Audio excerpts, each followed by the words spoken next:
Hello বন্ধুরা, আবারও একটা কলকাতা ডার্বি। আর কলকাতা ডার্বি মানেই মহারণ, কলকাতা ডার্বি মানেই ইস্টবেঙ্গল ভার্সেস মোহনবাগান, কলকাতা ডার্বি মানেই ঘটি বাঙাল ইলিশ চিংড়ির লড়াই। শনিবার 25শে জুলাই সল্টলেক যুবভারতী স্টেডিয়ামে বিকেল 5টায় মুখোমুখি ইস্টবেঙ্গল ভার্সেস মোহনবাগান। মোহনবাগানের কোনো বিদেশি কি খেলবে এই ম্যাচে?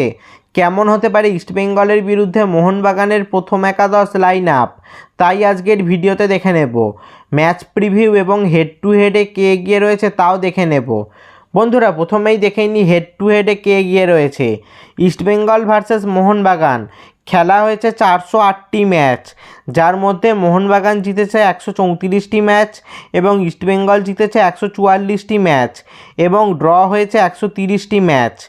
হেড টু হেডের বিচারে ইস্টবেঙ্গল সামান্য হলেও এগিয়ে রয়েছে, তবে এইসব পরিসংখ্যান ডার্বি ম্যাচে খাটে না।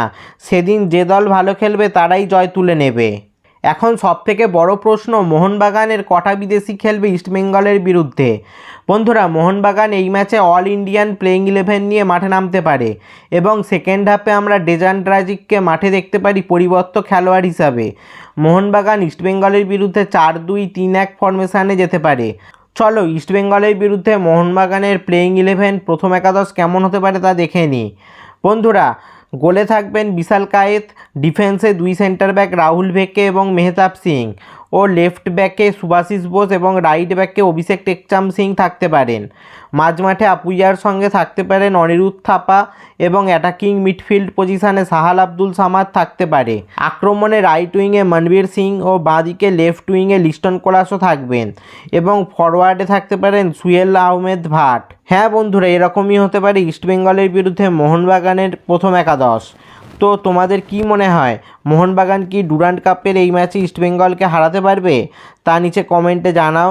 এই ধরনের মোহনবাগান ইস্টবেঙ্গল ও আরও খেলার ভিডিও পেতে অবশ্যই চ্যানেলটা সাবস্ক্রাইব করে দাও আর পাশের বেল আইকনটাও বাজিয়ে দাও।